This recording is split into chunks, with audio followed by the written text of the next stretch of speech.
Sa silangang bahagi ng kontinente matatagpuan ang Dragonaut Empire. Bagamat isa ito sa pinakamalalaking bansa, nananatili itong hiwalay sa ibang kaharian dahil napapalibutan ito ng malalalim na dagat at sinaunang kagubatan. Dahil sa lokasyon nito at sa pagiging sobrang lihim ng imperyo, ito ang bansang pinakakaunti ang nalalaman sa buong kontinente. Dito nagsisimula ang Chapter 115, An Undisclosed Location. Sa loob ng isang malaking mansyon na nakatago sa Dragonaut Empire, isang piling grupo ang lihim na nagtitipon sa paligid ng isang hexagonal table. Lumipat ang eksena sa mga taong nakaupo sa paligid ng hexagonal table na unti-unting inilalantad ang mga matataas na opisyal na kasali sa lihim na pagpupulong na ito. Sa kaliwa, makikita ang isang seryosong lalaki na may matinik na puting buhok, nakaupo habang nakatiklop ang mga braso at nakasuot ng mabigat na gintong baluti. Sa likod niya ay nakatayo ang isang tahimik na tagapaglingkod na may magulong maitim na buhok na natatakpan ng mga mata. Sa kabilang panig ng mesa, isang blondeng lalaki na nakasuot ng eleganteng puting uniforme at pulang scarf ang nakasandal habang nakapikit, tila kalmadong nakikinig sa usapan. Katabi naman niya ang isang lalaking may kayumangging buhok na nakasuot ng maitim na uniforme habang tinatamaan ng mainit na liwanag mula sa malalaking bintana ang kanyang mukha. Sa kabila ng tahimik na kapaligiran, ramdam pa rin ang bigat at tensyon ng lihim na pagpupulong na ito. Nabasag ang katahimikan sa silid ng magsalita ang isa sa mga lalaki at magbigay ng nakakabahalang ulat. Tuluyan ng naputol ang regular na komunikasyon ni Kava. Bahagyang yumuko siya habang ipinapahayag ang kanyang mabigat na hinala, malamang na nabigo si Kava sa kanyang investigasyon at tuluyan ng nasawi. Tahimik na nakinig ang mga nasa mesa habang ipinagpatuloy niya ang kanyang pagsusuri sa sitwasyon. Posible raw na nakalimutan lamang ni Kava na mag-ulat, ngunit maaari ring nabigla ito at naatake ng isang lokal na kalaban o mabangis na halimaw bago pa siya makapagpadala ng mensahe. Agad niyang itinanggi ang posibilidad na iyon at hinarap ang kanyang kasama, si Hero. Ayon sa kanya, imposibleng nakalimutan lang ni Kava na mag-ulat. Kahit pa naging huli ito sa pakikipag-ugnayan noon, ni minsan ay hindi nito tuluyang pinabayaan ang kanilang komunikasyon. Pagkatapos ay ibinunyag niya ang katotohanan tungkol sa lakas ni Kava. Bagamat isa itong nabigong produkto ng Avatar Project, nilikha ito sa pamamagitan ng pagsasama-sama ng mga bahagi mula sa matataas na antas na human adventurers at iba pang malulusog na lalaki. Upang mas lalo pa itong palakasin, ginamit pa niya ang sarili niyang gift na Kindred Maker para itaas ang level ni Kava hanggang sa kapantay ng kanya. Dahil pareho silang nasa level 5,000, buong kumpiyansa niyang iginiit na imposibleng matalo si Kava ng kahit sinong lokal o ordinaryong halimaw. Napaisip si Hero sa narinig at tinakpan ng kanyang bibig habang nagmumuni-muni. Tinanong niya kung tama nga ba ang kanilang unang hinala. Ayon sa kanya, kung pati sina Ano the Dwarf ay napatay rin, lalo lamang nitong mapapatunayan ang kanilang teorya. Sumang-ayon ang kanyang kasama at sinabing malaki ang posibilidad na ganoon nga ang nangyari. Gayunpaman, nagbabala siyang huwag muna silang magpadalos-dalos sa paghusga. May isa pa raw posibilidad na dapat isaalang-alang, maaaring isa itong masalimuot na plano ng worshipper faction upang iliga sila at pagtakpan ang tunay na nangyayari. Biglang sumingit ang lalaking nakasuot ng gintong baluti, halatang nag-aalab ang galit sa kanyang mukha. Matalim niyang tinawag ang kanyang kasama na, singkit, at inutusang tigilan na ang pagbibigay ng dignidad sa kanilang mga kaaway sa pagtawag sa mga ito bilang worshipper faction. Lalong tumilim ang kanyang titig habang mariing ipinahayag ang sarili niyang tawag sa grupo. Ang tawag sa kanila ay kung ano talaga sila, mga baliw na kultista na naghihintay ng katapusan ng mundo, o mga delusional at suicidal na mga siraulo. Umalingaw-ngaw ang kanyang sigaw sa silid, lalong pinatindi ang tensyon sa lihim na pagpupulong. Kalmadong hinarap ni Hero ang nagngangalit na mandirigma at hinikayat itong kumalma. Inamin niyang may punto si Mr. Kaiser, ngunit mariin niyang pinaalalahanan na hindi nila dapat ibaling ang galit sa isa't isa. Ibinalik naman ng unang lalaki ang usapan sa pangunahing paksa. Ayon sa kanya, halos sigurado na silang nawasak na ang kanilang puppet. Dahil dito, kailangan nilang alamin kung ano talaga ang nangyari. Ngunit aminado siyang mahihirapan siyang magsagawa ng investigasyon ng mag-isa, kaya humingi siya ng tulong mula sa mga kasama sa mesa. Napabuntong hininga si Hero at pumikit sandali bago tumanggi sa kahilingan. Ipinaliwanag niyang nais man niyang tumulong, lubog na siya sa mga negosasyon at iba pang mahahalagang tungkulin na hindi niya maaaring iwanan. Biglang sumingit si Kaiser na may mapaglarong ngisi at nag-alok ng tulong, ngunit may isang kondisyon. Gagawin daw niya ang anumang kailangan, basta may ibang sasalo sa lahat ng kanyang tungkulin. Agad namang nag-alangan ang kanyang kasama. Ipinaalala nito na kapag nawala si Kaiser, tuluyang titigil ang proyektong PA bagamat mayroon silang isa pang proyektong kasalukuyang dine-develop, ang PA pa rin ang pinakamahalagang prioridad nila sa ngayon. Alam na alam ni Kaiser na wala pang kayang pumalit sa kanya, kaya napatawa na lamang siya sa sariling hindi patas na alok. Muling binalot ng mabigat na katahimikan ang mesa. Nang makitang wala ng ibang mapagpipilian, ibinaling ng nagsasalitang lalaki ang kanyang tingin sa tahimik na figurang nakatayo sa mga anino. May bahagyang pag-aalinlangan sa kanyang boses nang magtanong siya, Mr. Hey, maaari mo ba akong tulungan? Agad na tinanggihan ni Mr. Hey ang kahilingan. Mula sa likod ng kanyang magulong buhok na tumatakip sa mga mata, maikli at walang emosyon niyang sagot. Hindi. Pagkatapos ay diretso niyang ipinaliwanag ang kanyang paninindigan. Iisa lamang ang kanyang tungkulin, ang protektahan si Kaiser. Nang marinig yon, napairap si Kaiser habang nananatiling nakatiklop ang mga braso. Halatang naiirita siya sa sobrang seryosong dedikasyon ng kanyang bodyguard. Walang sino mang sapat ang katangahan para atakihin ako rito, iritado niyang sagot na para bang wala namang anumang banta sa loob ng Dragonaut Empire. Mabigat at seryoso ang naging tugon ni Hay, agad na pinutol ang pagwawalang bahala ni Kaiser. Hindi natin yun masasabi ng sigurado. May matinding determinasyon sa kanyang boses habang ipinapangako niyang hindi niya hahayaang mangyari muli ang dati. Hinding-hindi ko hahayaang mapatay ka ulit. Napaklik ng dila si Kaiser at umiwas ng tingin, halatang naiinis. Hindi mo talaga mabitawan ang nakaraan, reklamo niya. Sa gilid ng mesa, napangiti at napatawa ng bahagya ang isa nilang kasama habang pinagmamasdan ang matinding dedikasyon ng bodyguard. Dahil nananatiling matatag si Hay sa kanyang pagtanggi, nagpa siya ang nagsasalitang lalaki na magmungkahi ng ibang paraan. Ibinato niya ang panibagong ideya sa grupo, baka mas mabuting humingi sila ng tulong sa mga taong wala sa pagpupulong. Partikular niyang binanggit ang dalawang pangalan, ang Bomber Brat at ang Shark Guy. Agad namang tinutulan ng isa sa mga kasama ang mungkahing iyon. Hindi nila maaaring alisin ang alinman sa dalawa sa proyektong PA sa kasalukuyan dahil kapag nangyari iyon, malamang na tuluyan itong matigil. Dahil wala nang ibang mapagpipilian, napataas na lamang ng kamay ang nagsasalitang lalaki bilang pagsuko. Mukhang mapipilitan siyang hawakan ng investigasyon ng mag-isa. Napabuntong hininga siya at mahinang nagreklamo na kung mayroon lamang silang kaunti pang tauhan, mas magiging madali sana ang lahat. Napaklik naman ng dila si Kaiser, halatang iritado sa kakulangan ng kanilang mga tao. Kung mas magagamit lang natin ang mga Dragonaut, mas magiging madali sana ang pangangalap ng impormasyon at pati na rin ang mga proyekto natin, reklamo niya habang nakakunot noo. Ipinaalala ni Hiro na wala naman silang magagawa tungkol doon. Kilala ang mga Dragonaut sa pagiging sobrang sarado sa ibang bansa at bihira silang umalis sa loob ng hangganan ng kanilang imperyo. Sumang-ayon naman ang unang lalaki at idinagdag na dahil sa kakaibang anyo ng mga Dragonaut, hindi rin sila angkop para sa mga lihim na operasyon. Mas madali at mas maayos daw ang mga bagay kapag mga tagalabas ang kinukuha nila para sa ganoong mga gawain. Napabuntong hininga na lamang si Hiro bilang pagsang-ayon. Sa huli, tinapos ng lalaki ang usapan sa pamamagitan ng paglatag ng kanilang susunod na hakbang. Sa ngayon, ituon muna nila ang kanilang investigasyon sa Dwarven Kingdom upang makumpirma kung napatay na nga si Naano o hindi. Ipinagpatuloy niya ang kanyang paliwanag at itinuro ang nakakabahalang pattern na kanilang napapansin. Kung napatay na nga si Naano, mapapatunayan nito na isa-isang nawawala ang lahat ng taong sangkot sa insidente ng False Master, mula kina Garo the Beastman, Sasha the Elf, at Sean the Dark Elf. Nagsalita si Hiro sa kanyang karaniwang seryoso at walang emosyon na tono. Hindi maaaring nagkataon lang ang lahat ng ito. Nakasandal sa kanyang upuan, pinagdugtong-dugtong niya ang mga pangyayari. Itinuro rin niya ang isa pang kainahinalang insidente, ang Great Tower na bigla na lamang lumitaw mula sa kung saan. Kung pagsasamahin ng dalawang pangyayaring iyon, malaki ang posibilidad na konektado ang mga ito sa False Master Incident. At kung ganoon nga, nangangahulugan iyon na si C, o ang kanyang mga tagasunod at tagasuporta, ay direktang sangkot sa lahat ng nangyayari. Isang makahulugan at bahagyang mapanlinlang na ngiti ang sumilay sa mukha ni Hiro habang bahagya siyang yumuko pasulong. Tumilim ang kanyang tingin habang sinusuri ang mga kasama sa mesa bago siya nagsalita. Kaya may isa akong mungkahi. Agad na nakuha ng kanyang mga salita ang atensyon ng lahat sa silid. Tahimik na napatingin sa kanya ang kanyang mga kasama, hinihintay kung anong plano o estratehiya ang kanyang naiisip.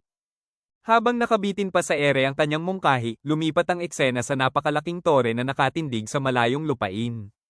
Kasabay ng tanawing iyon, muling umalingaw-ngaw ang boses ni Hiro habang inilalahad ang kanyang plano.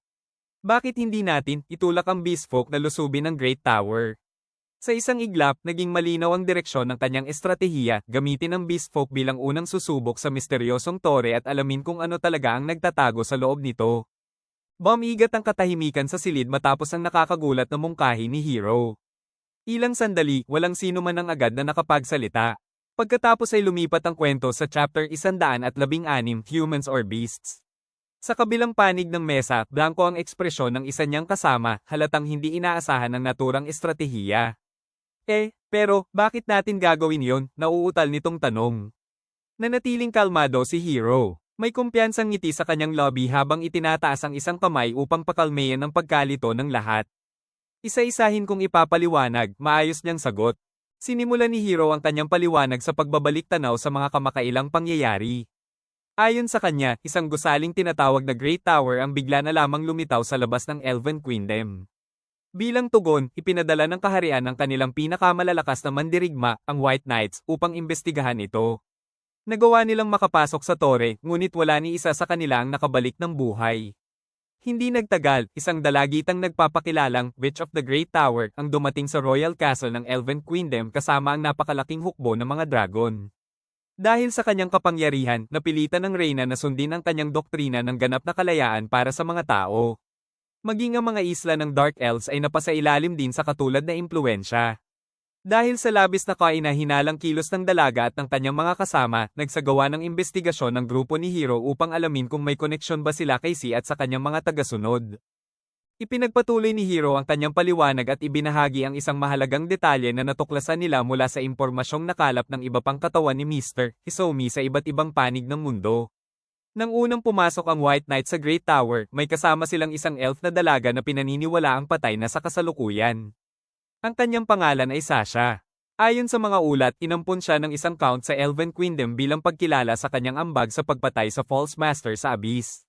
Bukod pa rito, nakatakda rin siyang ikasal kay Mikhail, ang Vice Commander ng White Knights. Tulad ni Sasha, si Garo the Beastman ay nakatakda ring tumanggap ng malaking gantimpala dahil sa kanyang papel sa pagpatay sa False Master. Isinasaalang-alang pa nga siyang gawing Alpha Wolf, ang pinuno ng mga Wolfmen. Ngunit habang nagsisiyasat sa Abyss, bigla na lamang siyang nawala at ngayon ay halos tiyak ng patay na. Ganoon din ang nangyari kay Sean the Dark Elf na may kaparehong record ng natatanging serbisyo. Siya ang namamahala sa isang research facility, ngunit nang biglang magbago ang istruktura nito at maging isang dungeon, naiwan siya sa pinakamalalim na bahagi ng lugar. Kalaunan, nagawa ng isang grupo ng adventurers na wasakin ang dungeon, ngunit wala nang bakas ni Sean nang makarating sila roon. Wala silang natagpo ang bangkay o anumang palatandaan ng kanyang kinaroroonan na para bang naglaho siya sa ere. Tinapos ni Hero ang kanyang paliwanag sa isang nakakabahalang obserbasyon. 3 sa mga taong pumatay sa False Master at ginantimpalaan dahil dito ang namatay o naglaho sa loob lamang ng napakaikling panahon. Muli niyang iginiit na imposibleng nagkataon lamang ang lahat ng ito. Tumilim ang kanyang tingin habang inilalahad ang sentro ng kanyang teorya. Para kay Hero, ang pinakamahalagang koneksyon sa pagitan ng Great Tower at ng False Master incident ay iisang tao lamang. Ang False Master na pinatay noon. Ayon sa kanya, kapag sinundan ang lahat ng bakas ang pagkawala ng mga bayani, ang biglaang paglitaw ng Great Tower, at ang pagkilos ng mga taong konektado rito, iisa lamang ang pinagmumulan ng lahat. At iyon ay ang False Master na dapat sana'y matagal ng patay. Pagkatapos pagdugtong-dugtungin ang lahat ng ebidensya, inilatag ni Hero ang kanyang nakakagulat na conclusion. Ayon sa kanya, buhay pa ang batang si Light. Hindi lamang yon, posible ring isa na siya ngayong tauhan ni Si. Habang ipinapaliwanag niya ang kanyang teorya, lumitaw sa isipan ng lahat ang imahe ng batang mukhang inosente at walang muwang. Ngunit para kay Hero, maaaring kabaligtaran ang katotohanan. Paano kung si Light mismo ang may kagagawa ng Great Tower? Paano kung ang lahat ng nangyayari ay bahagi ng isang maingat na planong paghihiganti laban sa mga taong nagtangkang pumatay sa kanya? At paano kung ang misteryosong Witch of the Great Tower ay isa lamang tabing na ginagamit upang itago ang kanyang tunay na pagkilos?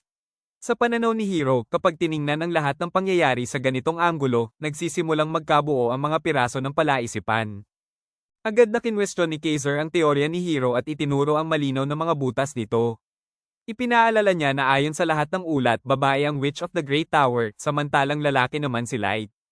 Kung tama ang hinala ni Hero, kailangan sanang gumagamit si Light ng mahika o isang espesyal na magic item upang baguhin hindi lamang ang kanyang kasarian, kundi pati ang kanyang tangkad, boses, at maging ang paraan ng kanyang pagsasalita.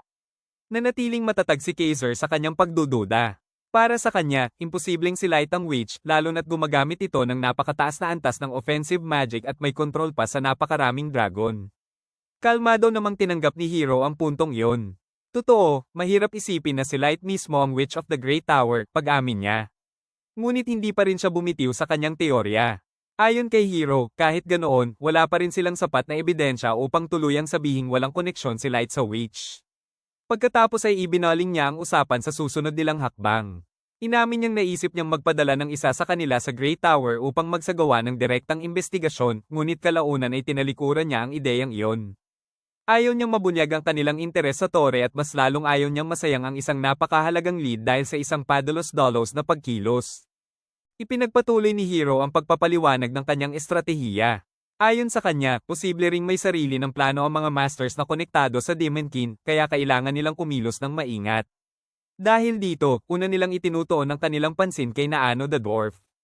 Inasahan nilang siya ang susunod na magiging target kaya sinubukan nilang maglatag ng isang patibong at hintayin ang magiging galaw ng kanilang kalaban. Sumingit naman ang kanyang kasama na may bahid ng kumpiyansa sa boses. At lumabas ang resulta gaya ng inaasahan natin.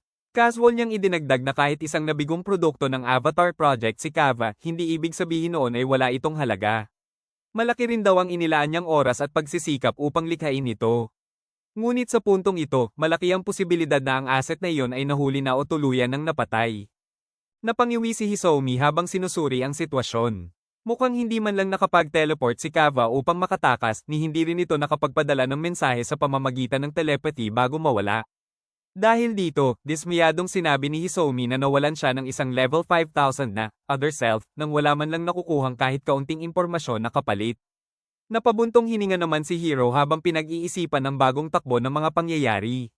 Kung naglaho rin si Naano the Dwarf tulad ng iba pang tatlo, hindi na nila ito magagamit bilang pain upang maakit ang kanilang kalaban. Gayunpaman, para kay Hero, may isang bagay na nananatiling kakaiba, ang Great Tower at ang misteryosong witch na konektado rito. Tahimik niyang sinuri ang mga posibleng hakbang habang nakatingin sa mga kasama sa mesa.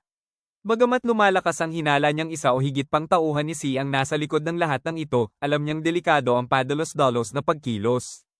Kung mali ang kanilang galaw, maaari silang direktang mahulog sa isang patibong at magiging malaking sakuna iyon para sa kanilang organisasyon. Dahil dito, muling iginiit ni Hero na walang saysay ang magsugal ng kanilang mga tauhan at isa panganib ang pinakamahalaga nilang layunin sa ngayon, ang Project PA. Muling binalika ni Hero ang kanyang orihinal na plano, taglay ang malamig at praktikal na pananaw. Upang makakalap ng mas maraming impormasyon nang hindi isinasapanganib ang sarili nilang mga tauhan, iminungkahi niyang ang Beastfolk ang kumilos para sa kanila. Sa kanyang pananaw, kung mamatay man ang mga ito, hindi iyon malaking kawalan. Maaari nilang itulak ang Beastfolk laban sa Great Tower at sa misteryosong witch upang makita kung ano ang magiging resulta. Dahil sa lantaran nitong kalupitan, agad na binigyang diin ni Kaiser ang malinaw na katotohanan. Napakarami sa kanila ang mamamatay. Direkta niyang tiningnan si Hero habang sinasabi iyon. Ngunit nanatiling kalmado si Hero. Wala man lang bakas ng pag-aalinlangan sa kanyang mukha habang tinatanggap ang mabigat na kapalit ng plano. Ayon sa kanya, maaaring iyon ang presyong kailangang bayaran upang makakuha ng mahalagang impormasyon. Pagkatapos ay bahagyang ngumiti si Hero na para bang may naisip pang dagdag na pakinabang. At ayon sa kanya, hindi impormasyon ang tanging bagay na maaari nilang makuha mula sa magiging pagdanak ng dugo. Isang malapad at nakakakilabot ng ngiti ang dahan-daang sumilay sa mukha ni Hero habang inilalahad niya ang kanyang huling katwiran. Ang mga sakripisyo naman ay laging tao o mga hayop, hindi ba? Muling nabalot ng mabigat na katahimikan ng silid. Tumingin ang kanyang mga kasama sa isa't isa, bawat isa ay may sariling reaksyon, ngunit walang sino mang agad na tumutol. Ang ilan ay nanatiling blanko ang ekspresyon, habang ang iba naman ay halatang nabigatan sa mga salitang kanilang narinig. Napahimas si Hisomi sa kanyang mga mata habang pinag-iisipan ang plano. Aminado siyang malaking pinsala ang idudulot nito sa intelligence network na matagal nilang binuo sa loob ng Beastfolk Federation. Gayunpaman, wala rin namang saysay ang patuloy na paghihintay kung hindi rin nila gagamitin ang mga asset na iyon. Sa huli, sumang-ayon siya. Ngayon na ang tamang panahon para pakilyusin sila. Eksakto, mahinahong tugon ni Hero. Pagkatapos ay inilatag niya ang susunod na yugto ng kanilang plano. Kapag nakalap na nila ang lahat ng kinakailangang impormasyon at mapatunayang mga tauhan nga ni Si ang nasa likod ng Great Tower, balak niyang wasakin ito ng tuluyan. Sumingit naman si Kaiser at nag-alok ng isang napakalakas na alas. Kung dumating man sa puntong yon, papayag daw siyang ipahiram si Hei kay Hero. May kumpiyansang ngiti siyang idinagdag na mapipilitan pa niyang pakilyusin si Hei kung kinakailangan. Kahit sipin ko pa siya para kumilos. Para kay Kaiser, basta si Hei ang kikilos, hindi magiging problema ang pagbagsak ng Great Tower. Samantala, si Hei na nakatayo sa gilid ay tahimik lamang na sumimangot, halatang hindi natuwa sa naging komento ng kanyang amo. Magana natawa si Hiro nang marinig ang alok ni Kaiser. Malaking tulong kung makakasama natin si Mr. Hei. Gayunpaman, kalmado niyang idinagdag na kung dumating man sa pinakamasamang sitwasyon, siya mismo ang kikilos upang wasakin ang Great Tower. Nang marinig yon, bahagyang lumambat ang ekspresyon ni Hei at napangiti siya ng tahimik. Pagkatapos ay itinuro ni Hiro ang dalawang bakanteng upuan sa mesa at iminungkahing ipaalam din nila ang plano sa dalawa pa nilang kasamahan na wala sa pagpupulong. Samantala, si Kaiser, habang nakaupo, ay nagbigay ng sariling opinyon. Hindi raw siya sigurado kung paano magre-react ang Bomber Brat, ngunit kumbinsido siyang walang magiging reklamo ang Shark Guy. Tumango si Hiro bilang pagsang-ayon, ngunit iginiit pa rin niyang dapat nila itong pag-usapan sa dalawa. Ayon sa kanya, mahalaga ang komunikasyon at maayos na talakayan sa pagpapatakbo ng isang organisasyon. Nang tuluyan ng magkaisa ang grupo, ipinatong ni Hiro ang kanyang mga kamay sa mesa. Isang matalim na clock ang umalingaw-ngaw sa buong silid habang formal niyang tinatapos ang pagpupulong. Kung ganoon, desidido na tayo. Sandali siyang huminto bago ay lahad ang pinalnapas siya. Ipapadala natin ang Beast Folk laban sa Great Tower. Tumayo si Hiro sa harap ng malalaking bintanang dinaraanan ng maliwanag na sikat ng araw. Dahan-dahan niyang ibinuka ang kanyang mga braso na para bang isang maestro na naghahanda upang simulan ng isang engranding palabas. Naliligo sa liwanag, tumingin siya sa mga taong nasa silid at ngumiti ng may mapanganib na kumpiyansa. Simulan na natin ang isang digmaan. Sandali siyang huminto bago tuluyang ailahad ang kanyang plano. Sa pagitan ng Great Tower at ng Beast Folk Federation. Ano sa tingin ninyo? Sa mga salitang iyon, tuluyan nang nabuo ang balak ni Hiro, isang planong magpapasiklab ng malawakang tunggalian upang makamit ang impormasyong hinahanap nila, anuman ang maging kapalit nito. Malayo sa mga intriga at plano na nabubuo sa loob ng engranding bulwagan, isang payapang nayon ang tahimik na nakahimlay sa isang lambak na napapalibutan ng mga luntiang burol. Sa isang madamong bahagi sa gilid ng kagubatan, isang nag-iisang pigyera ang nakatayo sa pagitan ng mga puno. Dahan-dahan itong itinaas ang kanyang tungkod at tinawag ang kapangyarihang nasa kanyang kalooban. Agad na umikot sa kanyang paligid ang isang maliwanag at umaalingaw-ngaw na aura. Habang kinokontrol ang nagtitipong enerhiya, mahina nitong binigkas ang isang mahikang inkantasyon. Mahikang nasa aking loob, magpakita ka bilang mga talam ng yelo. Sa isang malakas na sigaw na, Ice Sword, pinakawalan niya ang naipong mahika. Sa isang iglap, lumitaw sa kanyang harapan ang isang napakalaking kristal na talam ng yelo, kasabay ng matinis na tunog na tila bakal na nagbanggaan. Biglang umihip ang hangin habang ang mga matutulis na talam ay sumugod pasulong sa napakabilis na bilis na nag-iwan lamang ng malabong bakas sa ere. Makalipas ang isang kisap mata, tumama ang mga ito sa kanilang target ng may napakalakas na puwersa. Malalim na bumaon ang mga talam ng yelo sa kahoy at ang dagandong ng impact ay umalingaw-ngaw sa buong paligid. Dahan-dahan siyang lumapit sa malaking puno kung saan nakabaon pa rin ang kanyang mga talam ng yelo. Habang sinusuri ang resulta ng kanyang pagsasanay, napahuni siya ng mahina sa pag-iisip. Kahit ibinuhos niya ang halos lahat ng kanyang mahika sa isang pag-atake, bahagya lamang na mas malakas ang naging epekto nito kumpara sa karaniwang Ice Sword. Dahil dito, napagtanto niyang walang saysay ang basta pagdaragdag ng mana sa spell. Kung nais niyang maging mas malakas, kailangan niyang maghanap ng ibang paraan upang mapataas ang kapangyarihan ng kanyang mahika. Habang nagmumuni-muni, bumalik sa kanyang isip ang trahedyang naganap sa Doggest Dungeon sa Dwarven Kingdom. Doon nasawi ang kanyang mga kasamang sina Gimre at Wordy. Dahil sa sakit ng pagkawala, tuluyan na niyang iniwan ang buhay ng isang adventurer. Ngunit kahit tinalikuran na niya ang landas na iyon, may isang pangako pa rin siyang hindi nakakalimutan. Isang pangakong ibinigay niya kay Mr. Dart. Ano man ang mangyari, patuloy niyang pagsisikapang pagbutihin ang kanyang kakayahan bilang isang mage. Dahil sa paggunita sa kanyang pangako, mabilis niyang itinaboy ang mga pagdududa sa kanyang isip at muling pinatatag ang kanyang loob. Hindi pa siya maaaring sumuko. Mariin niyang sinabi sa sarili na kailangan pa niyang magsanay ng mas mabuti upang kahit papaano ay makalapit sa antas ni Mr. Dart. Taglay ang panibagong determinasyon, nagpasya siyang lampasan ang kanyang mga limitasyon at subukang magbuhos ng mas marami pang mahika sa susunod niyang spell. Sa gitna ng malawak na damuhan, muli niyang itinaas ang kanyang tungkod at naghanda para sa panibagong pagsasanay. Ngunit bago pa siya makapagsimula, may kakaiba siyang naramdaman. Agad siyang napatigil. Dahan-dahan niyang itinaas ang isang braso at itinuon ang kanyang tingin sa gintong pulse eres na nakapulupot sa kanyang pulsuhan na kumikislap sa ilalim ng sikat ng araw. Sa gitna ng katahimikan, kusang napadako ang kanyang isip sa isang tao. Ano kaya ang ginagawa niya ngayon? Mahina niyang tanong sa sarili habang pinagmamasdan ang mga ulap na dahan-daang dumaraan sa himpapawid. Ilang sandali pang nanatili ang tahimik na sandaling iyon kasabay ng malamig na hangin humahaplos sa malawak na kapatagan. Samantala, sa malayong bahagi ng kaparangan, isang maliit na grupo ng mga manlalakbay ang tuloy-tuloy na naglalakbay patungo sa malalayong burol sa abot tanaw. Masusing pinag-aaralan ni Light ang hawak niyang mapa habang tinutukoy ang kanilang daraanan. Ayon sa nakasaad dito, kapag sinundan nila ang rutang iyon, diretso silang makararating sa kagubatang tinitirhan ng halimaw na kailangan nilang hanapin para sa kanilang quest. Nagbigay naman ng mungkahi ang kanyang kasama. Mas mabuti raw kung dumaan muna sila sa kalapit na nayon upang makakalap ng impormasyon. Bukod sa makatutulong iyon sa kanilang misyon, tugma rin daw ito sa kanilang tunay na layunin. Nang mapagkasunduan na ang plano, ibinaling ng babae ang tingin sa isa pa nilang kasama at seryosong nagbabala. Nem-umo, may diin sa kanyang boses habang ipinapaalala ang isang mahalagang bagay. Kahit mainis ka sa mga binatang taga-nayon na magpapapansin sa'yo, bawal mo silang suntukin. Mariin niyang sinabi yon na para bang alam na alam niya kung anong klaseng problema ang maaaring mangyari kapag nawalan ng pasensya si Nem-umo.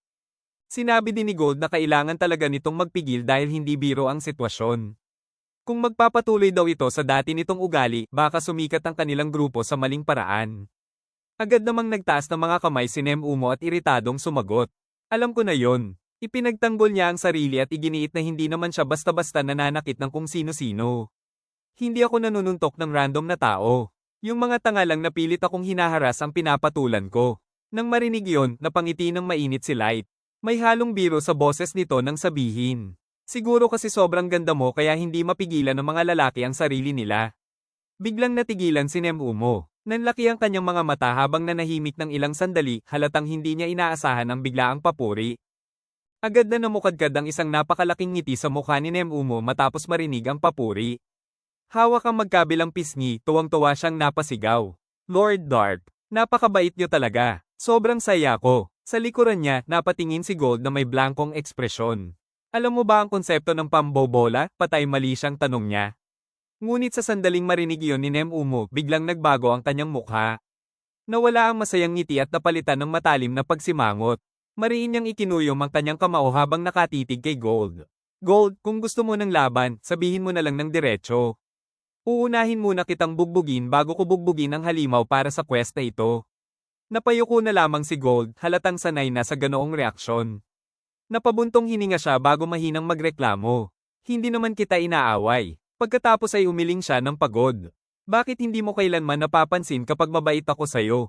Sa isang iglap, tumalon si Nem-umo at iwinasiwas ang kanyang sandata na para bang handa na talaga siyang umatake. Galit na galit siyang sumigaw pababa kay Gold. Iyan na ba ang huli mong mga salita? Maghanda ka ng mamatay. Ngunit tila walang pakialam si Lord Dark sa muntik ng sumiklab na gulo. Nakatingin lamang siya sa daan sa unahan habang kalmadong nagpapaalala sa kanilang lahat. Guys, gusto kong makarating tayo sa nayon bago dumilim.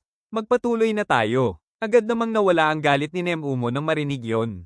Sa isang iglap, napalitan ng saya ang kanyang mukha at mabilis siyang tumakbo sa madamong daan sa ilalim ng maliwanag na bughaw na langit. Yes, Lord Dark. Masigla niyang sigaw habang nauuna sa grupo. Samantala, naiwan si Gold na nakatayo sa likuran, bagsak ang mga balikat at halatang pagod na sa sitwasyon. Napabuntong hininga siya at mahinang nagreklamo sa sarili. Hay nako, bakit ba hindi niya nakikita ang sinseridad ko? Ipinapakita ng isang detalyadong mapa ang kalagayang pampulitika ng kontinente.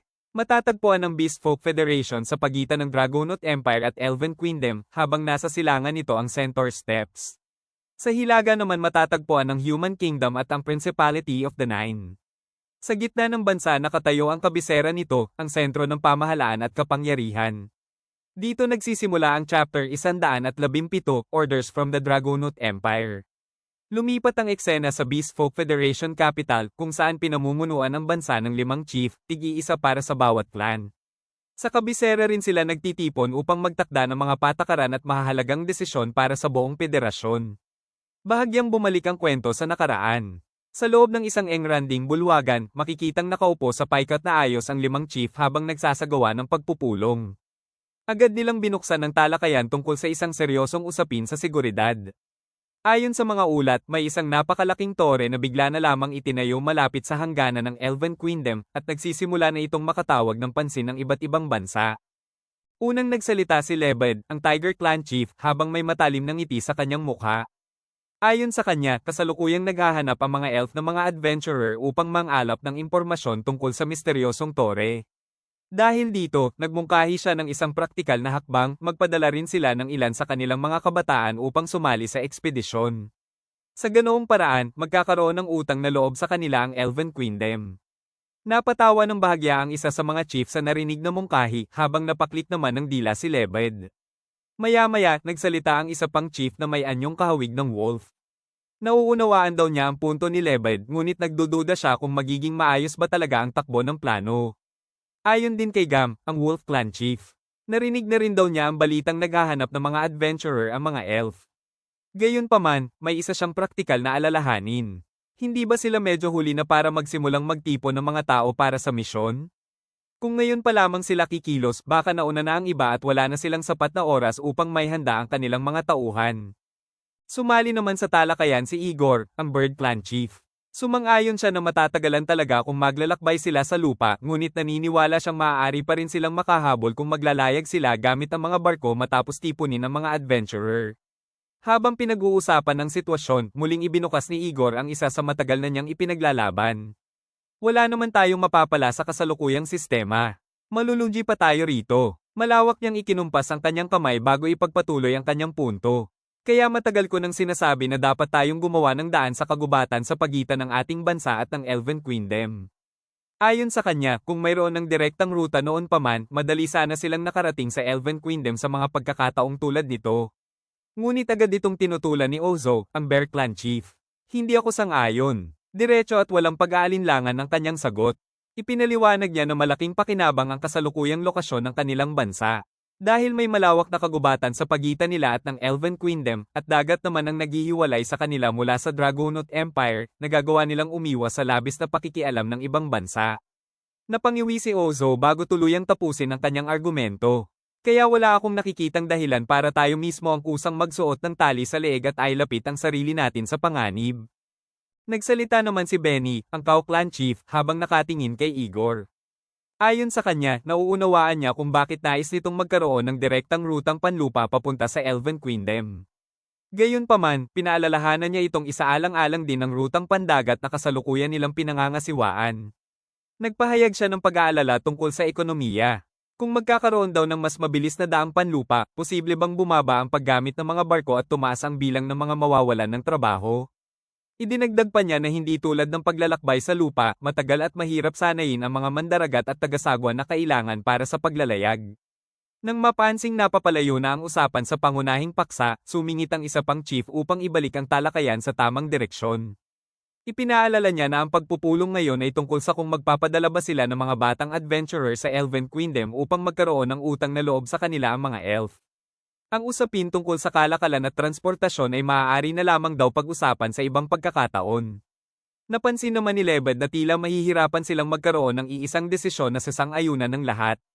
Dahil dito, nagmungkahi siya ng kompromiso. Ang sino mang clan na gustong magpadala ng mga tao ay maaari na lamang gawin iyon ng kusa. Isa-isang tumango ang iba pang chief bilang pagsang-ayon. Wala ni isa sa kanila ang tumutol at lahat ay pumayag sa mungkahing iyon bilang pinakamadaling paraan upang maresolba ang usapin. Sumang-ayon din ng chief na may anyong kahawig ng wolf.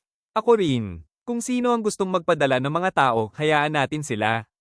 Gayunpaman, may mapagdududahang ngiti sa kanyang mukha habang idinagdag niyang malaki ang pagdududa niyang may makakarating pa sa itinakdang panahon ng mga elf. Agad namang itinaboy ni Lebed ang alinlangan na iyon. May kumpiyansa at mayabang na ngiti siyang ipinakita habang ipinagmamalaki ang kanyang clan. Marami kaming mahuhusay na kabataan. Ayon sa kanya, malaki ang posibilidad na makarating ang mga ito sa tamang oras kahit pa maglakbay sila sa lupa. Dahil dito, malaki rin ang tsansa nilang makakuha ng pabor mula sa Elven Queendom. Pagkatapos ay naging masama ang kanyang ngiti. Sadya niyang ibinaling ang isang matalim na patama sa kabilang panig ng mesa. Sigurado akong hindi naman sila basta mamamatay sa isang dungeon tulad ng nangyari sa mga miyembro ng isang partikular na clan. Huminto siya sandali bago idagdag ang mas mabigat pang insulto. At kahit paano, makakapag-uwi man lang sila ng mga personal na gamit ng kanilang mga kasama. Agad na naunawaan ng lahat kung sino ang pinatatamaan niya. Napatigil si Gam, ang Wolf Clan Chief. Nanlaki ang kanyang mga mata sa gulat bago siya tumitig pabalik kay Lebed, tahimik ngunit nag-aalab ang galit sa kanyang ekspresyon. Habang unti-unting umiinit ang tensyon sa pagitan ng dalawa, ang iba pang chief ay nakatingin lamang na may halong pagod at pagkainis. Napabuntong hininga ang isa sa kanila. Lagi na lang nag-aaway ang Tigers at Wolves. Samantala, napabuga naman ng hangin ang isa pang chief. Hay, sana hindi nila ginagawa ito tuwing opisyal na pagpupulong. Nanatiling nakabitin sa himpapawid ang dahilan ng matagal ng alitan ng dalawang clan. Matapos mawala si Garo sa Abyss, nagpadala ng search party upang hanapin siya. Ngunit nauwi sa trahedya ang misyon. Kalahati sa mga ipinadala ay namatay at ni isang personal na gamit ni Garo ay wala silang naibalik. Dahil sa kabigwang yon, si Gam ang buong sinisi at pinanagot ng marami. Sa kabilang banda, malupit na natawa si Lebed, halatang nasiyahan na tumama ng eksakto ang kanyang patama. Ngunit bago pa tuluyang sumiklab ang panibagong pagtatalo, sumingit ang isa sa mga lider upang putulin ang tensyon. Diretso at walang emosyon niyang sinabi. Ngayon, lumipat na tayo sa susunod na paksa ng ating agenda. Umalingaw-ngaw ang malalakas na sigaw sa loob ng mansyon ng Wolf District Chief habang tuluyan ng sumabog ang galit ni Gam. Mula sa gilid ng silid, desperadong nagmamakaawa ang isang human. Sir, patawarin niyo po ako, pakiusap. Ngunit walang epekto ang pagsusuma mong iyon sa nagngangalit na chief. Galit na sigaw ni Gam habang paulit-ulit na bumabalik sa isip niya ang mga nakakainsultong salita ni Lebed. Sa matinding bugso ng emosyon, bigla siyang sumugod. Buwisit na iyon. Sa isang mabagsik na hampas, ibinagsak niya ang human sa sahig ng napakalakas. Nabiyak ang mga batong tiles sa ilalim ng impact at nagliparan ang mga tipak ng bato sa buong silid. Matapos ang pagsabog ng galit, nanatiling nakatayo si Gam habang mabigat ang kanyang paghinga. Paulit-ulit na umaangat at bumababa ang kanyang mga balikat habang pilit niyang pinapakalma ang sarili. Samantala, nakadapa naman sa basag na sahig ang kawawang human, bogbog at wala ng lakas lumaban. Bahagya na lamang itong nanginginig sa sakit habang sinusubukang manatiling gising. Bago tuluyang kumalma, nagpakawala pa si Gam ng isang malakas na sipa. Pagkatapos ay itinuro niya ang nakahandusay na tauhan at galit na inutusan ng mga tagapaglingkod. Linisin niyo ang basurang yan. Napatras ang ilang batang katulong sa takot. Ngunit dali-dali rin silang lumapit upang buhatin ang bogbog na tauhan. Opo, sir. Habang inilalabas nila ang kawawang lalaki, pumasok naman sa silid ang isang mas batang kamag-anak ni Gam. Napatingin ito sa mga katulong na may binubuhat na katawan. Uncle, hindi ba't kahapon mo lang binili ang human slave? Tanong niya. Sayang naman. Ngunit ngumisi lamang si Gam, inilantad ang matutulis nitong pangil. Wala siyang kahit kay-titing na pagsisisi. Napakamura ng mga human slave. Kahit mga bata, kaya silang bilhin gamit ang baon nila. Mayabang pa niyang idinagdag na maaari na lang siyang bumili ng panibago anumang oras. Pagkatapos ay pabagsak siyang samandal sa kanyang sopa at malakas na ipinukpok ang kamao sa armrest. Hindi pa rin nawawala ang kanyang galit. Mula kay Lebed, bumaling naman ang inis niya kay Garo. Lintik ka, Garo. Ikaw na sana ang susunod na Alpha Wolf pero namatay ka at iniwan mo akong mapahiya. Lalong tumilim ang kanyang ekspresyon habang naaalala ang nangyari sa pagpupulong. Ang pinakakinagagalit niya ay hindi ang pagkawala ni Garo mismo. Ang hindi niya matanggap ay ang katotohanang nagawa ni Lebed na pagtawanan siya at gawin siyang katatawanan sa harap ng ibang mga chief. Hindi pa rin humuhupa ang galit ni Gam. Inihagis niya ang kanyang mga paa sa ibabaw ng mesa at muling nagreklamo. Lintik. Ayon sa kanya, nakakahiya na kahit ang simpleng pagkuha ng mga gamit ng isang namatay na tao ay hindi na magawa ng mga kabataan ngayon. Nag-alangan namang magsalita ang kanyang pamangkin na si Gims. Sigurado ka bang hindi tayo dapat magpadala ng mga kabataan para tulungan ng mga elf? Ipinaalala niya na kung gagawin nila yon, magkakaroon ng utang na loob sa kanila ang Elven Queendom. Sinubukan pa niyang kumbinsihin ang kanyang tiyuhin. Oo, gagastos sila ng pera, pero mukhang magandang oportunidad pa rin naman yon. Tumingin si Gam kay Gims ng may mabigat at matalim na tingin. Sa simpleng pagbanggit pa lamang ng kanyang pangalan, agad nang naging seryoso ang himpapawid. Sinabi ni Gam na matalino at may kakayahan ang kanyang pamangkin, ngunit kulang pa ito sa karanasan. May utak ka, pero wala ka pang alam sa kung paano talaga gumagana ang mundo. Pagkatapos ay sumandal siya sa kanyang armchair at humigop ng mahinahon mula sa hawak niyang baso. Unti-unting napalitan ng lektura ang kanyang galit. Ipinaalala niya kay Gims na noong bata pa siya, naging adventurer din siya. Nakipaglaban siya sa iba't ibang halimaw, sumuong sa mga dungeon, at nakaharap pa ng mga kriminal sa kanyang mga paglalakbay. Tahimik na nakinig si Gims bago bahagyang tumango. Narinig ko na dati kang B-rank adventurer. Tahimik na binalika ni Gam ang isang madilim na alaala mula sa kanyang nakaraan. Ayon sa kanya, habang nananatili siya noon sa isang bayan sa loob ng teritoryo ng Elven Queendom, bigla na lamang sumulpot ang isang napakalaking kawan ng mga goblin. Mas lumala pa ang sitwasyon nang isilang ang isang Goblin King. Sa ilalim ng pamumuno nito, nagkaisa ang mga goblin at nagsagawa ng organisadong paglusob laban sa bayan. Dahil isa siya sa pinakamalalakas na adventurer noong panahong iyon, personal siyang nilapitan ng guild at hiniling na tumulong sa laban. Naalala ni Gam kung paano siya sumugod sa gitna ng digmaan, nakikipaglaban sa pinakaunang hanay habang pinangungunahan ng kanyang mga kasamahan at ang iba pang adventurers laban sa hukbo ng mga goblin. Ngunit habang ikinukwento niya ang alaala, kapansin-pansing nagbago ang kanyang ekspresyon. Unti-unting dumilim ang kanyang mukha at isang patak ng pawis ang bumagsak sa kanyang pisngi. Para bang may bahagi ng pangyayaring iyon na hanggang ngayon ay hindi pa rin niya malimutan. Pero, mahina niyang sambit habang nakabitin sa ere ang mabigat na pagpapatuloy ng kanyang kwento. Ipinagpatuloy ni Gam ang kanyang kwento na para bang muling bumabalik sa isipan niya ang nakakatakot na araw na iyon. Ayon sa kanya, lubusan silang nalamangan ng napakalaking hukbo ng mga goblin. Sa bawat sandali ng labanan, lalo lamang lumiliit ang kanilang pag-asang manalo. Sa katunayan, halos sigurado na silang babagsak ang buong bayan. Naalala pa niya kung paano sila tinitingnan ng mga goblin noon, nakangisi at puno ng kumpiyansa, na para bang alam na alam nilang nasa kanila ang kalamangan. Sa kasalukuyan, mahigpit niyang napisil ang hawak na baso habang nagkukwento. Tumutulo ang pawis sa kanyang mukha habang inilalarawan niya ang digmaang iyon. Impyerno iyon. Tahimik namang nakinig si Gims, halatang nabigla sa bigat ng alaala. Ngunit pagkatapos ay nagbago ang takbo ng kwento. Ayon kay Gam, dumating ang mga reinforcement mula sa Elven Queendom. At sa isang iglap, nabaligtad ang buong sitwasyon. Ang mas nakakagulat pa, 3 elf lamang ang dumating upang tumulong. 3 lang. Ngunit ang 3 elf na iyon ay nagawang lipulin ang buong hukbo ng mga goblin nang sila lamang ang lumalaban. Ibinunyag ni Gam na ang 3 elf na dumating noon ay hindi mga ordinaryong mandirigma. Sila ang pinakamalalakas na kabalyero sa buong Elven Queendom. Kilala sila bilang White Knights, isang maalamat na grupo na binubuo ng kanilang commander, vice commander, at isang pambihirang master archer. Pagdating pa lamang nila sa larangan ng digmaan, agad nilang anoko ang pamumuno sa laban. Wala silang pag-aalinlangan na inutusan si Gam at ang iba pang adventurers na umatras at manatili sa likurang hanay upang hindi maging sagabal. At mula roon, wala nang nagawa si Gam kundi ang manood. Hanggang ngayon ay sariwa pa rin sa kanyang alaala ang nasaksihan niya. 3 tao lamang ang humarap sa napakalaking hukbo ng mga goblin. Ngunit sa kabila ng napakalaking bilang ng kanilang kalaban, isa-isa nilang nilipol ang buong hukbo na para bang wala itong kalaban-laban.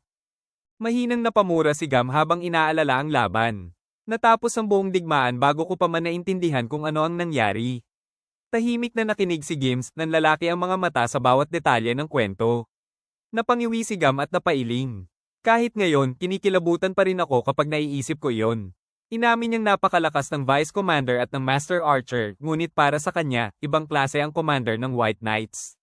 Hindi siya normal. Muling bumalik sa kanyang alaala ang eksena ng napugot na ulo ng Goblin King na nakahandusay sa lupa habang nakatayo sa likuran nito ang Elven Commander.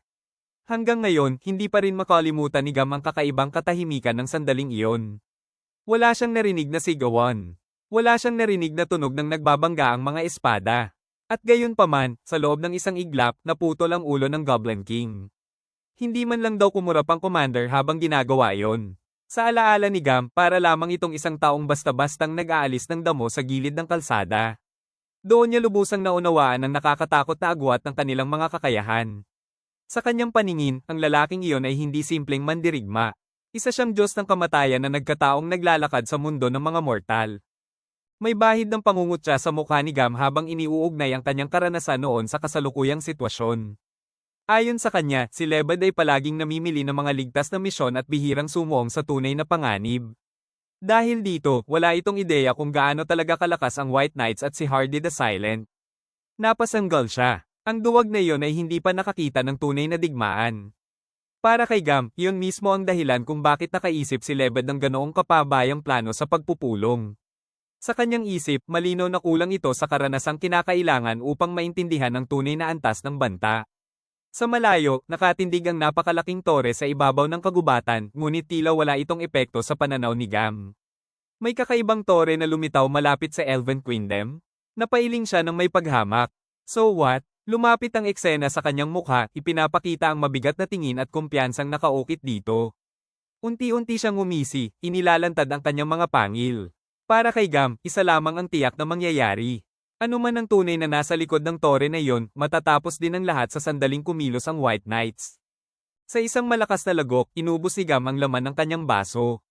Pagkatapos ay mariin niyang inilatag ang kanyang conclusion. Para sa kanya, walang saysay na subukan pang magkaroon ng utang na loob ang Elven Queendom sa kanila. Sa huli, hindi rin naman nila ito kakailanganin. Sumandal siya sa kanyang upuan at direktang hinarap si Gims. Mas malaki ang mundo kaysa sa iniisip mo. Ayon kay Gam, puno ang mundo ng mga halimaw, panganib, at mga nilalang na hindi kayang unawain ng mga taong kulang sa karanasan. Dahil dito, nagbigay siya ng isang taos-pusong payo sa kanyang pamangkin. Kung magkakaroon man ito ng pagkakataon balang araw, dapat nitong maglakbay sa iba't ibang lugar tulad ng ginawa niya noon. Habang lumilipat ang tanawin sa labas ng mansyon at unti-unting kinukulayan ng dapit hapon ng kalangitan, ipinagpatuloy ni Gam ang kanyang babala. Kilalanin mo ang mundo. Mag-ipon ka ng karanasan. Kung hindi raw ito matututo at mananatiling walang muwang, darating ang araw na pagsisisihan nito ang kakulangan sa karanasan. Tahimik na tumango si Gims. Opo, Uncle. Maraming salamat sa mahalagang payo. Bahagyang lumambat ang ekspresyon ni Gam nang marinig yon. Ikaw ang paborito kong pamangkin. May bahagyang ngiti sa kanyang mukha habang idinagdag. Kaya natural lang na bigyan kita ng ilang payo. Iyon man lang ang magagawa ko para sa'yo. Nanlaki ang mga mata ni Gam habang bumuhos ang malamig na pawi sa kanyang mukha.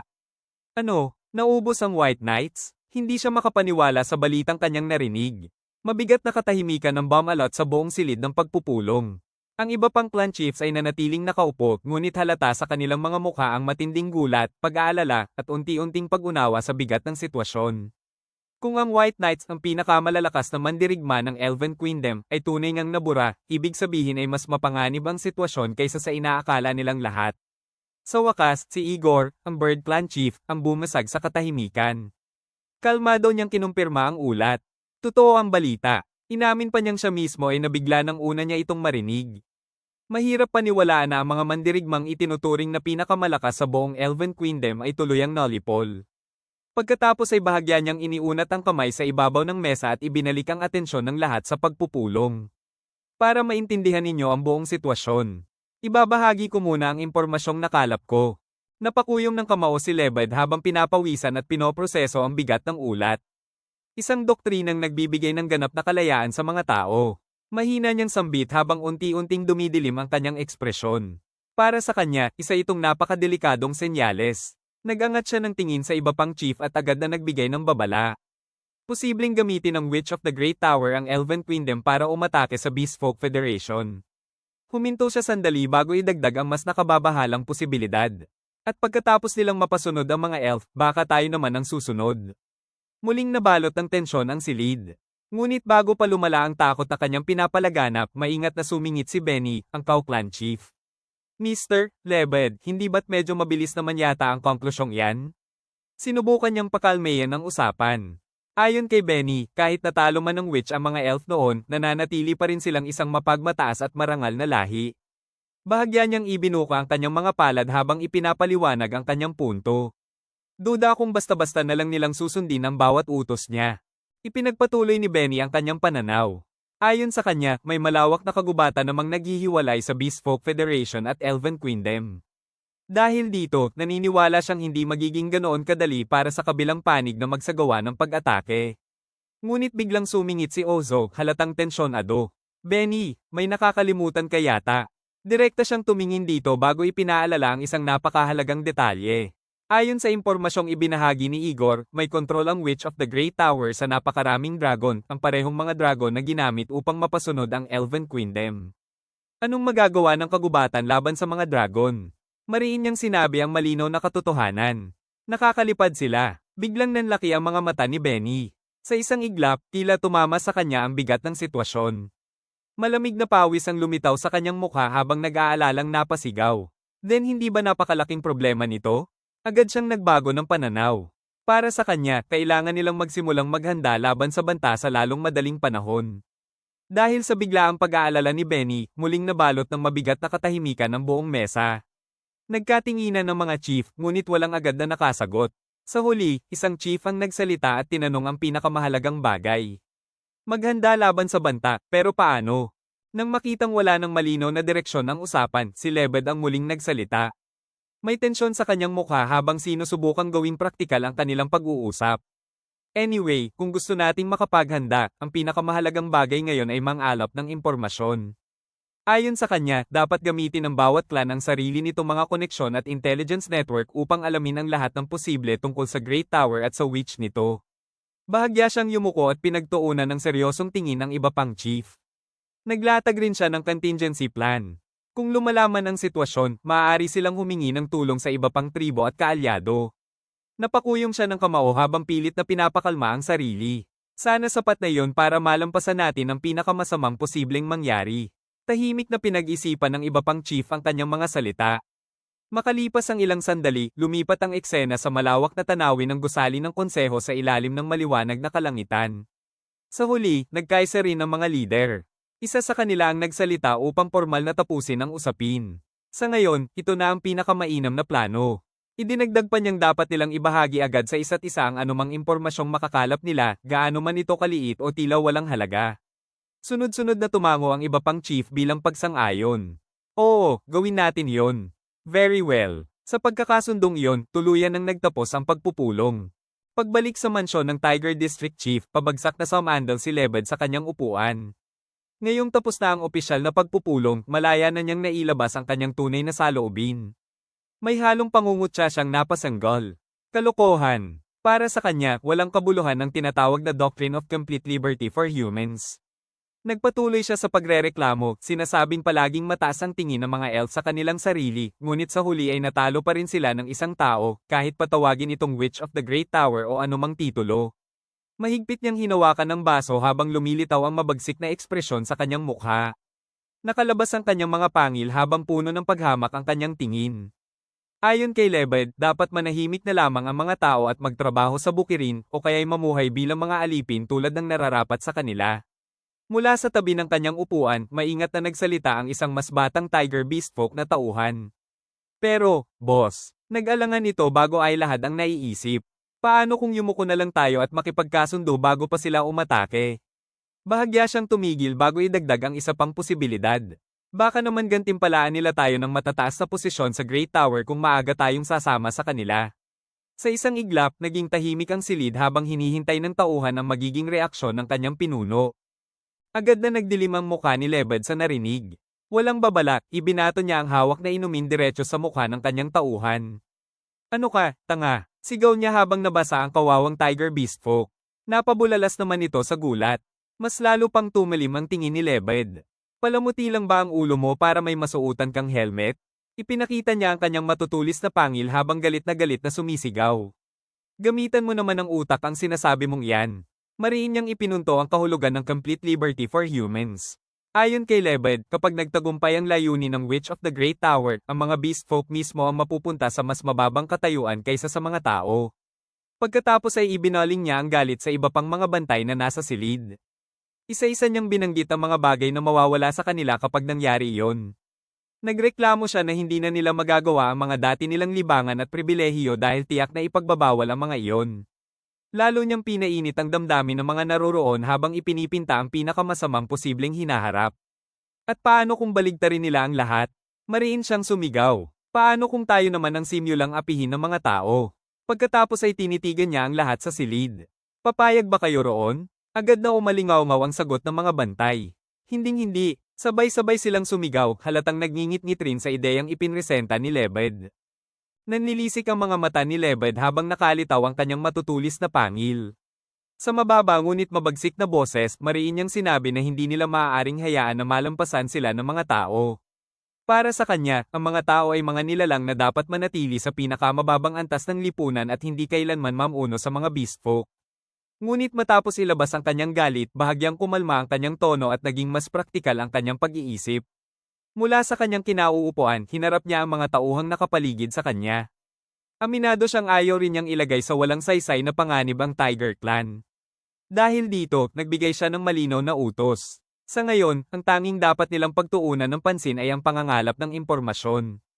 Anumang detalye tungkol sa Great Tower at sa witch nito ay dapat nilang alamin, kahit pa sa unang tingin ay tila wala itong halaga. Mahigpit niyang ikinuyom ang kanyang kamao habang bumabagsak ang pawis sa kanyang mukha. Maaaring ang isang maliit na piraso ng impormasyon ang maging kaibahan sa pagitan ng buhay at kamatayan. Mabigat na katahimikan ng sumunod bago sabay-sabay na tumugon ang kanyang mga tauhan. Ay! Mula sa loob ng mansyon hanggang sa labas nito, umalingaw-ngaw ang kanilang sigaw bilang tanda ng kanilang pagsunod sa utos ng kanilang pinuno. Lumipat ang eksena sa mansyon ng Wolf District Chief habang unti-unting nilalamon ng dapit hapon ng kalangitan. Sa loob ng silid, lumapit si Gim sa upuan ng kanyang tiyuhin upang maghatid ng mensahe.